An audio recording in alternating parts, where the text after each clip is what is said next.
You're standing in line at the store. 3 lanes. You scan them like a general reading a battlefield. And you make your choice. You commit. And then it happens. Again. Your line stops. The cart in front of you needs a price check.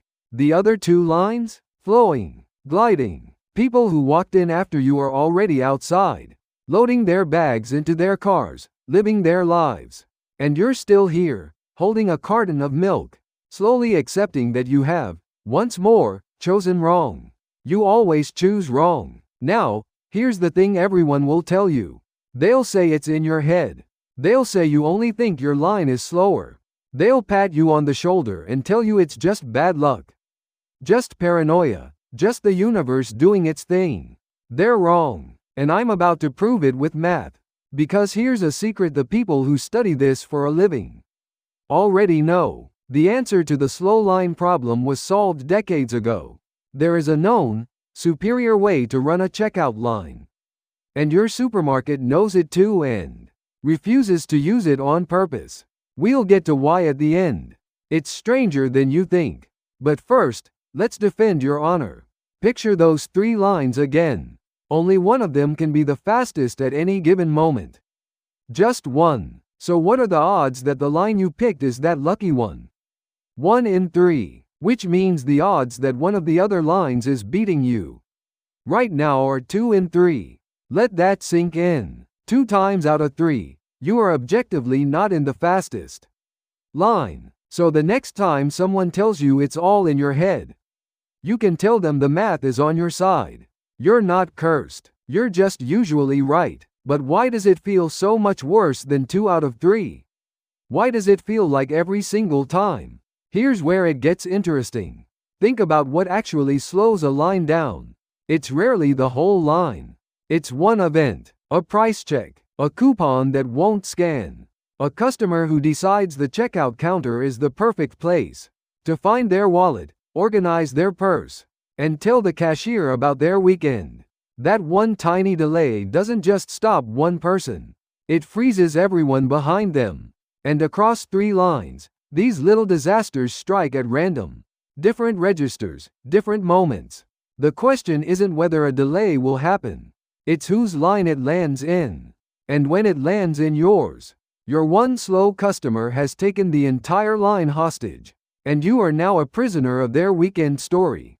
So far, so good. The math says you're often slower.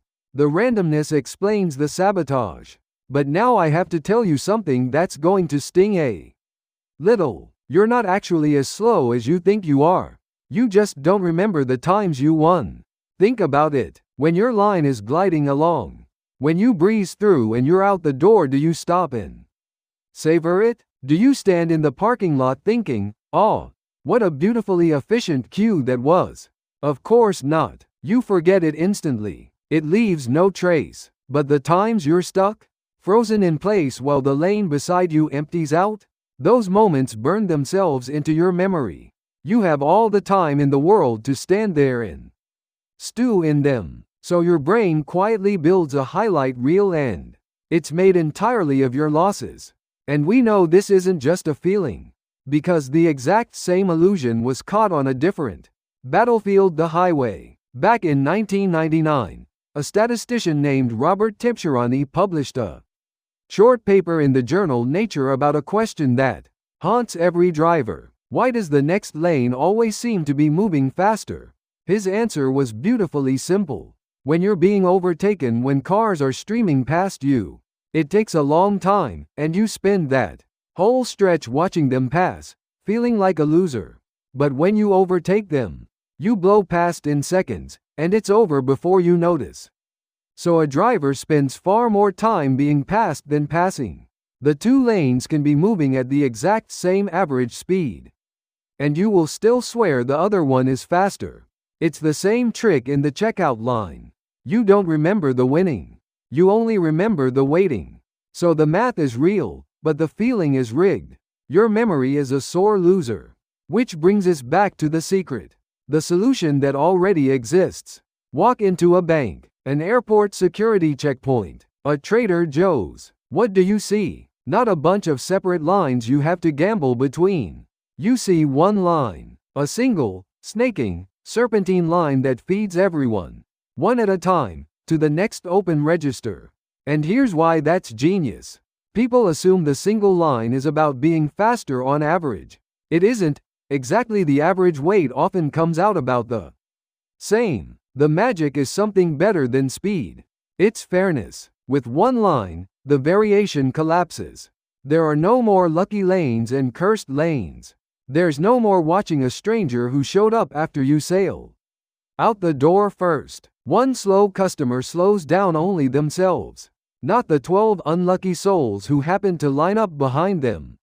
Nobody gets taken hostage. There is no wrong line to choose, because there's only one line. This is, by the way, the entire life's work of an MIT professor named Richard Larson, a man who studied lines so deeply people actually call him Dr. Q. So the problem is solved. We have the cure. One line. Painless. Fair. Hostage-free. So why does your supermarket still throw you into a coliseum of competing lanes and make you fight for your life? Here's the part one promised you. And it's not really about the supermarket at all. Part of it is space. A single serpentine line is long, and a long line scares customers away before they even start shopping. But the deeper reason is darker, and it's about you. You don't actually want the fair line. When you walk up to those 3 lanes, something in you lights up.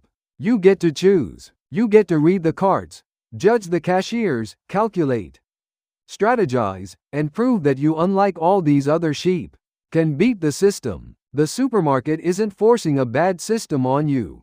It's giving you a slot machine, and you keep pulling the handle. Because the illusion of control feels better than the guarantee of fairness. We would rather choose our own line and lose than be handed the fastest one and feel like we had no say.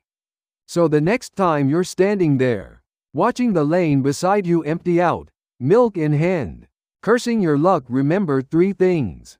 The math really is against you. You're slower 2/3 of the time, but your memory is against you even more, because it threw away every time you won. And the one thing that could fix it all, a single fair line, is something you walked right past, because you wanted to pick your own fate. The enemy was never the other line. So here's the only question left. The next time you have the choice, will you finally take the fair line, or will you do what you always do, and bet on yourself again?